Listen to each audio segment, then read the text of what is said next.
Good morning mga kapisda. Kagigising namin at pagising ay ganito na po ginagawa ng mga kasama ko. Yan. Sila po yung gagawa ng 5 meter diameter trapal frame. Ayan o, hinahanda na po nila. Yan. Bali sa Batangas po ito mga kapisda at yung lupa dito ay mataas dito pababa doon. So maglalagay, ang request po ng customer na ina-assist po natin dito ay 4 na circular na trapal frame yung gagawin. So dyan ipipwesto dyan 4. Pero nagsuggest tayo ng isa pang extra dahil sa paglalagyan ng water storage.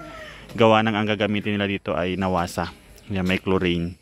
So yung extra na 5 meter diameter, doon muna pasisingawin yung chlorine o doon muna mag-stay yung tubig ng ilang oras bago siya tuluyan na ilagay doon sa main tank na may isda.